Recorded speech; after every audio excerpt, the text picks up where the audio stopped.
Hello viewers, welcome to train your brain. और जैसा कि आप जानते हैं, इस क्लास में हम करते हैं पॉलिटी के लास्ट लेक्चर में हम फंडामेंटल राइट्स यानी कि मूल अधिकारों को कंप्लीट कर रहे थे। लास्ट क्लास में हमने शोषण के विरुद्ध अधिकार यानी कि आर्टिकल नंबर 23 और 24 को कंप्लीट किया था।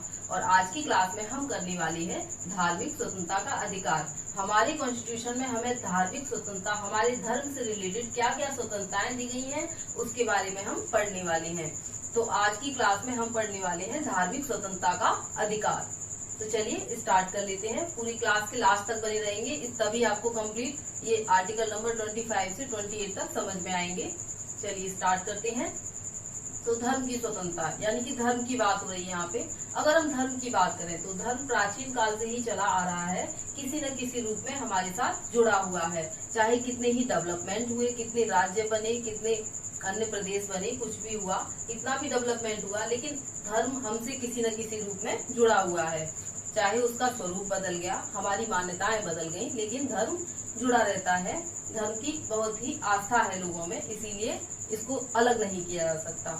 जब हमारा डेवलपमेंट हुआ, राज्य बने अलग अलग, तो कुछ ऐसे भी राज्य बने, राज्य से मतलब हमारा मतलब देश से है, तो कुछ ऐसे भी देश बने जो सेकुलर देश जिन्हें कह सकते हैं हम, जो किसी एक धर्म को मानते हैं, किसी एक धर्म को मानकर उसी धर्म के नाम से जाने जाने लगे। और कुछ ऐसे भी राज्य बने जो किसी धर्म को नहीं मानते।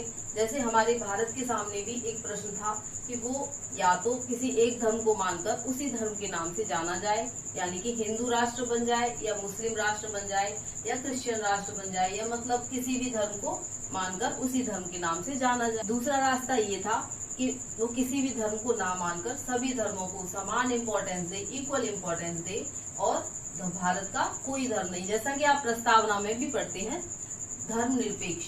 धर्मनिरपेक्ष मतलब भारत का खुद का कोई धर्म नहीं है, भारत में सभी धर्मों को इक्वल इम्पोर्टेंस दी गई है। सर्वधर्म समभाव की भावना से सभी धर्मों को समान महत्व दिया गया है। तो ये हमने प्रस्तावना में भी जैसे पढ़ा था, तो उसी को आगे कंटिन्यू करेंगे हम। प्रस्तावना में जो हमें स्वतंत्रताएं दी गई हैं, विश्वास, धर्म, उपासना, ये सब जो स्वतंत्रताएं दी गई हैं, ये सब प्रवर्तनीय नहीं है। मतलब इनको कि अगर राज्य को लगता है, राज्य के पास ऐसी फैसिलिटी रहती है, तो वो उन्हें लागू करने के प्रयास करेगा। लेकिन यहाँ हमें धार्मिक स्वतंत्रता मूल अधिकारों में दी गई है, क्योंकि तो हम कह सकते हैं कि ये प्रवर्तनीय है। लेकिन प्रवर्तनीय है, लेकिन इस पर भी कुछ निर्बंधन लगाए गए हैं, वो हम आगे पढ़ेंगे। तो देख लेते हैं हम आर्टिकल नंबर 25। आर्टिकल नंबर 25 में हमें क्या दिया गया है? Article number 25। आर्टिकल नंबर 25 हमसे कहता है कि हमें किसी भी धर्म को मानने की स्वतंत्रता है, यानी कि हमें किसी भी धर्म के अंतःकरण की स्वतंत्रता है। हम किसी भी धर्म को मान सकते हैं अबाध रूप से, हमें नहीं रोका जाएगा। हम किसी भी धर्म को मान सकते हैं, हम चाहें तो किसी धर्म को माने, हम चाहे तो किसी धर्म को ना माने, ये भी इसमें शामिल है। तो सबसे पहले हम देख लेते हैं। आर्टिकल 25 कहता है किसी भी धर्म के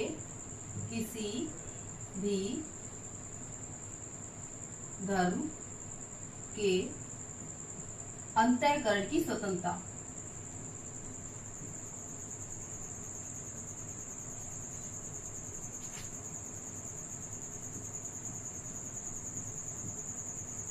आर्टिकल 25 हमें किसी भी धर्म के अंतःकरण की स्वतंत्रता देता है। हम यानी कि हम किसी भी धर्म को मान सकते हैं जो हमें अच्छा लगे। अच्छा, इसमें हम 3 चीजें देख लेते हैं, बहुत ही इम्पोर्टेंट है। 3 चीजें, पहली है कि हम किसी भी धर्म को अबाध रूप से मान सकते हैं। हम किसी भी धर्म को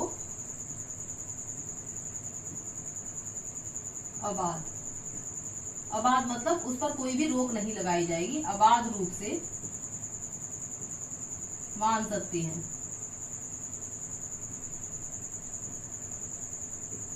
दूसरा है किसी भी धर्म को मान सकते हैं, इसमें ये भी शामिल है कि हम किसी भी धर्म को ना माने। इसी में हम लिख लेंगे कि किसी धर्म को ना मानना भी शामिल है, किसी धर्म को ना मानना। मतलब हमारी मर्जी है, हम किसी धर्म को माने या किसी धर्म को ना माने, दोनों ही स्वतंत्रताएं इसमें शामिल है। अंतःकरण की स्वतंत्रता यानी कि हमारे अंदर जो विचार है किसी धर्म को लेकर उसको हम उसी तरह से रख सकते हैं। दूसरा है धार्मिक आचरण, इसमें धार्मिक आचरण भी है। जब हम किसी धर्म को मानेंगे तो उसी के अकॉर्डिंग हम धार्मिक आचरण भी कर सकते हैं। अंतःकरण की स्वतंत्रता यानी कि किसी भी धर्म को हम अपने अंदर धारण कर सकते हैं और इसे अबाध रूप से मानना, मतलब हम अबाध रूप से इस पर कोई रोक टोक नहीं लगाई जाएगी। दूसरा है जब हम किसी धर्म को मानते हैं तो उसका आचरण कर सकते हैं, धार्मिक आचरण, जैसा भी उसमें उसके धर्म में जो भी आचरण है उसे हम कर सकते हैं। तीसरी चीज इसमें आ जाती है प्रसार। हम जिस धर्म को मानते हैं उस धर्म का हम प्रचार भी कर सकते हैं, लोगों को बता सकते हैं। लेकिन इसमें एक चीज याद रखेंगे कि धर्म परिवर्तन के लिए हम किसी को बाध्य नहीं कर सकते। हमने आपसे कह दिया कि प्रसार कर सकते हैं, तो हम प्रसार कर रहे हैं अपनी धर्म का। इसी के दौरान हम ऐसा भी कुछ कर रहे हैं कि किसी को जबरदस्ती बोल रहे हैं कि ये धर्म अच्छा है, तुम मानो इसको, या फिर किसी को दबाव डाल रहे हैं, प्रेस कर रहे हैं, तो ये चीज एक अपराध की श्रेणी में आ जाएगी। तो हम किसी का धर्म परिवर्तन इसमें नहीं करा सकते। यहाँ पर धर्म परिवर्तन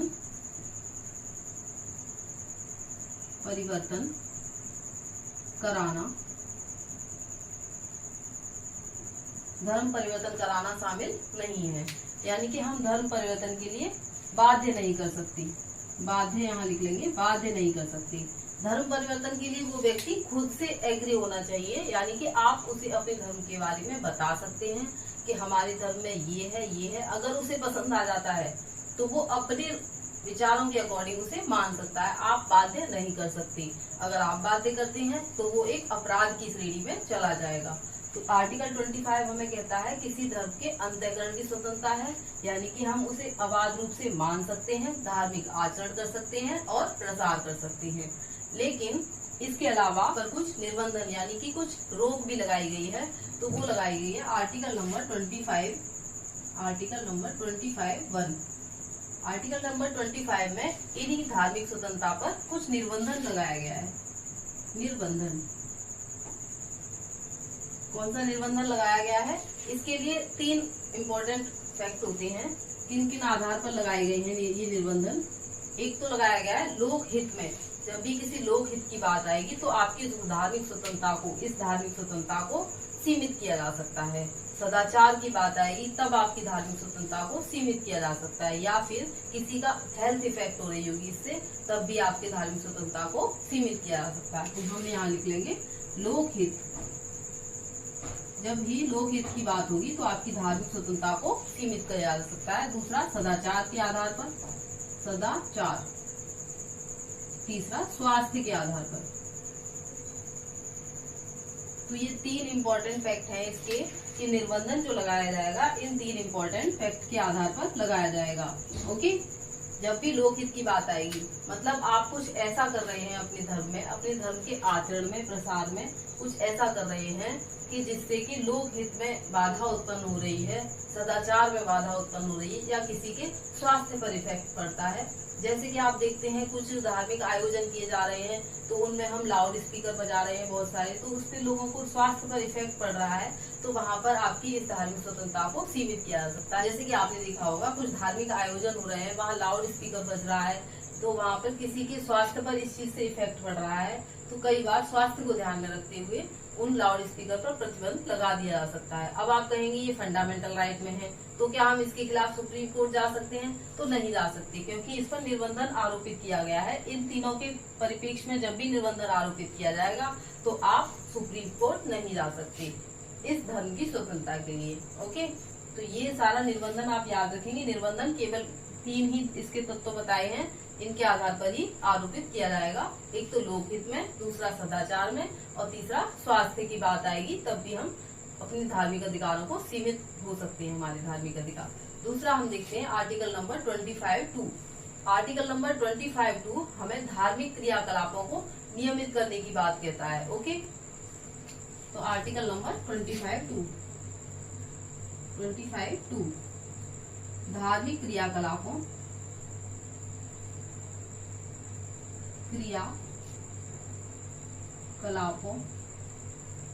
को नियमित कर सकते हैं।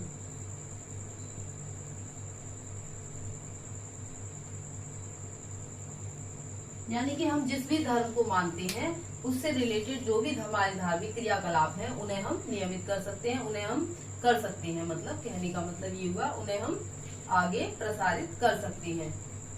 धार्मिक क्रियाकलापों को नियमित करने से मतलब है, जैसा कि आप देखेंगे, कृपाण धारण करना, यानी कि कुछ धर्म हित होते हैं जो पगड़ी धारण करते हैं, कुछ कृपाण धारण करते हैं, तो उनको इस चीज को करने की स्वतंत्रता है, वो इसी में आती है। इसमें हम लिख लेंगे कृपाण धारण करना।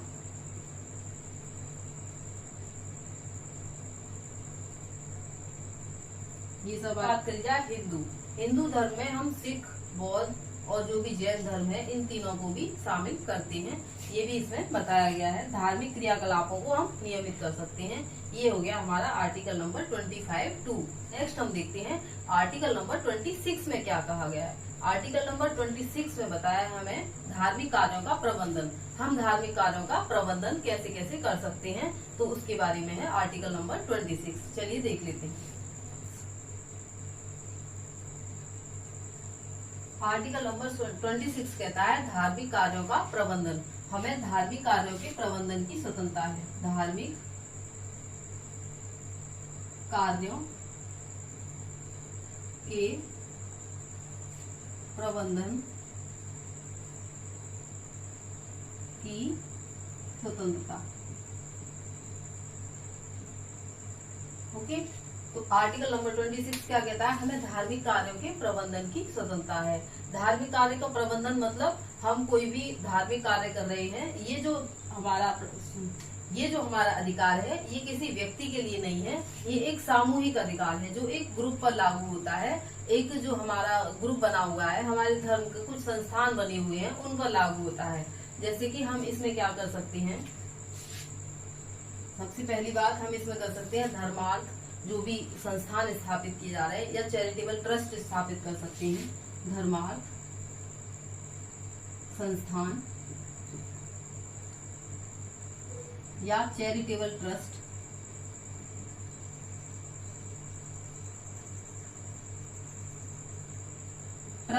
स्थापित कर सकते हैं। स्थापित करना ये इसमें आ जाएगा प्रबंधन में, कि हम प्रबंधन कर रहे हैं, अपना धार्मिक संस्थान स्थापित कर रहे हैं, चैरिटेबल संस्थान स्थापित कर रहे हैं, तो वो इसमें आ जाएगा। इसके अलावा हम धार्मिक कार्य कर सकते हैं।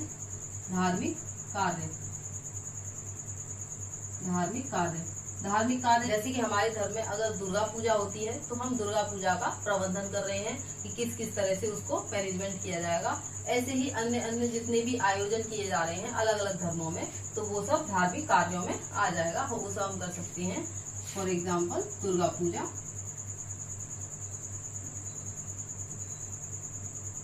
ओके, नेक्स्ट हम इसमें लिखेंगे कि चल अचल संपत्ति, जो भी हमें इस धार्मिक कार्यों को करने से संपत्ति अर्जित हो रही है तो उस संपत्ति का हम अर्जन कर सकते हैं। चल अचल संपत्ति का अर्जन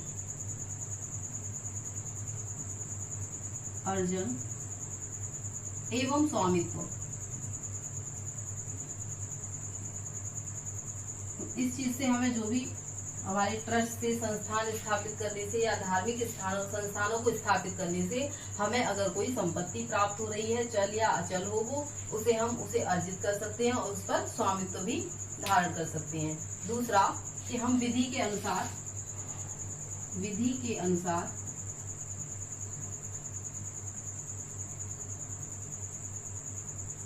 अनुसार संपत्ति पर जो भी काम करेंगे हम किसी विधि के अनुसार करेंगे। तो ये हो गया हमारा आर्टिकल नंबर 26। ये हमें सब बताया गया आर्टिकल नंबर 26 में कि हम अपने धार्मिक कार्यों के लिए धार्मिक कार्यों का प्रबंधन कर सकते हैं। अपने धर्म के लिए हम धार्मिक कार्यों का प्रबंधन कर सकते हैं। नेक्स्ट है हमारा आर्टिकल नंबर 27। आर्टिकल नंबर 27 क्या कहता है? आर्टिकल नंबर 27 कहता है कि कोई भी धार्मिक टैक्स नहीं लगाया जाएगा। मतलब कोई ऐसा टैक्स राज्य आरोपित नहीं करेगा जो किसी एक धर्म विशेष को बढ़ाने के लिए हो या उसके फेवर में हो। कोई भी टैक्स किसी भी व्यक्ति, किसी भी संस्थान पर नहीं लगाया जा सकता। तो हमारा आर्टिकल नंबर 26 देख लेते हैं।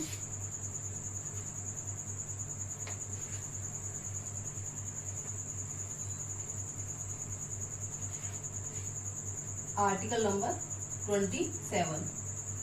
तो हमारा आर्टिकल नंबर 27 कहता है कि कोई भी ऐसा धार्मिक टैक्स नहीं लगाया जाएगा जो किसी एक धर्म विशेष का उत्थान करता हो। कोई ऐसा धार्मिक कर नहीं जो किसी धर्म विशेष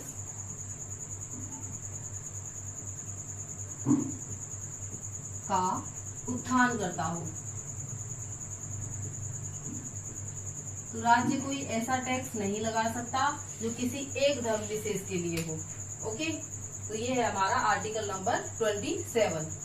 मतलब इस आर्टिकल में हमें धार्मिक टैक्स से उन्मुक्ति प्रदान की गई है। हम राज्य कोई ऐसा टैक्स हमसे नहीं ले सकता जो किसी धर्म के लिए विशेष के लिए फायदा पहुंचा रहा है, ऐसा कोई टैक्स नहीं ले सकता। लेकिन इसमें याद रखेंगे हम धार्मिक कर नहीं लिया जा सकता, लेकिन फीस वसूली की जा सकती है। जैसे आप देखते हैं कोई आयोजन हो रहा है तो वहाँ पर क्या होता है कि किसी ट्रस्ट में हमें एंट्री करने के लिए हमसे रसीद कटवा ली जाती है, या फिर हम कोई आयोजन हो रहा है, कुछ दुर्गा पूजा का आयोजन है या वहाँ पे कुछ फेस्टिवल है, तो उसके लिए हमसे कुछ ट्रस्ट के तौर पे कुछ रसीद यानी कि फीस ली जा सकती है। तो इसमें हम याद रखेंगे कोई टैक्स नहीं लिया जाएगा, परंतु फीस वसूल की जा सकती है, फीस ली जा सकती है।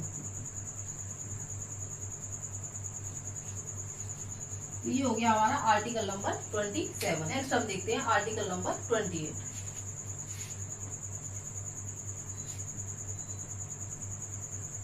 आर्टिकल नंबर 28 के 1 में कहा गया है कि राज्य पूर्ण वित्त पोषित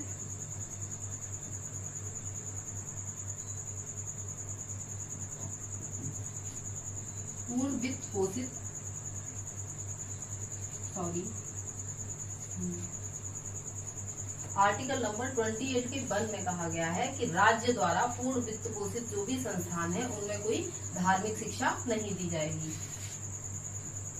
राज्य द्वारा पूर्ण वित्त पोषित संस्थानों में कोई धार्मिक शिक्षा नहीं दी जा सकती।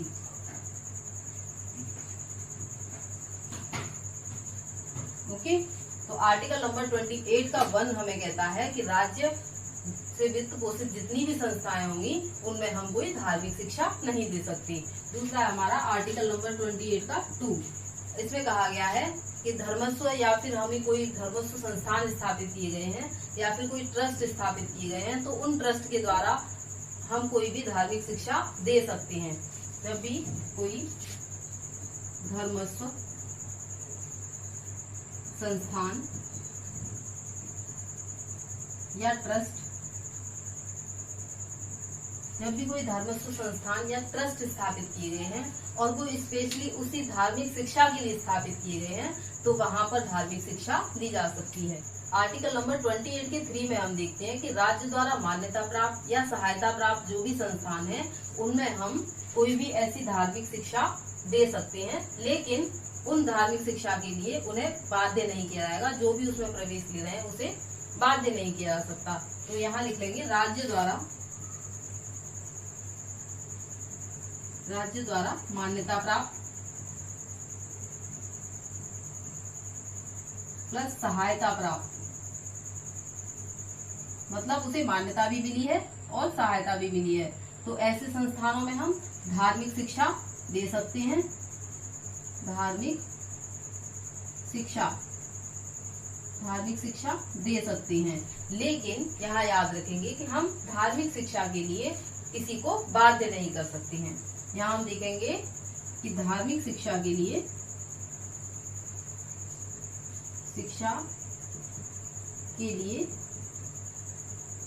बाध्य नहीं कर सकते। बाध्य इसलिए नहीं कर सकते कि जैसे कि आप सब लोगों की धार्मिक स्वतंत्रताएं हैं ऐसे दूसरे व्यक्ति की भी धार्मिक स्वतंत्रताएं उसे मिली हुई है, उसे भी आर्टिकल 25 के अंतर्गत अंतःकरण की स्वतंत्रता है। तो अगर आप उसे किसी रूप में बाध्य करते हैं, किसी धर्म परिवर्तन कराने की कोशिश करते हैं, तो उसकी अंतःकरण की स्वतंत्रता भी खत्म हो जाएगी। इसीलिए ये चीज मना की गई है कि ना तो आप किसी का धर्म परिवर्तन करा सकते हैं और ना ही ऐसी किसी संस्थान में कोई धार्मिक शिक्षा के लिए उसे बाध्य कर सकते हैं। तो आज हमने पढ़ा आर्टिकल नंबर 25 से आर्टिकल नंबर 28 तक। आर्टिकल नंबर 25 में हमने पढ़ा अंतःकरण की स्वतंत्रता, यानी कि हम किसी भी धर्म को मान सकते हैं और उसका धार्मिक आचरण कर सकते हैं, प्रसार कर सकते हैं, लेकिन इस पर कुछ निर्बंधन आरोपित किए गए हैं, जैसे कि लोकहित, सदाचार या स्वास्थ्य। जब भी इन तीनों चीजों की बात आएगी तो आपके जो धार्मिक स्वतंत्रता के अधिकार हैं उन्हें सीमित किया जा सकता है। दूसरा हमने देखा आर्टिकल नंबर 26, जिसमें धार्मिक कार्यों के प्रबंधन की बात की गई थी कि हम अपने धार्मिक कार्यों का प्रबंधन कैसे कैसे कर सकते हैं। आर्टिकल नंबर 27, जिसमें धार्मिक टैक्स की बात की गई थी। तो राज्य हम पर कोई ऐसा धार्मिक टैक्स नहीं लगा जा सकता जो किसी एक धर्म विशेष के उत्थान के लिए हो। नेक्स्ट हमने देखा आर्टिकल नंबर 28, जिसमें कहा गया कि राज्य वित्त पोषित संस्थानों में धार्मिक शिक्षा नहीं दे सकता। उसके लिए स्थापित किए गए हैं, किसी एक धर्म विशेष की शिक्षा के लिए स्थापित किए गए हैं, तो वहाँ पर धार्मिक शिक्षा दी जा सकती है।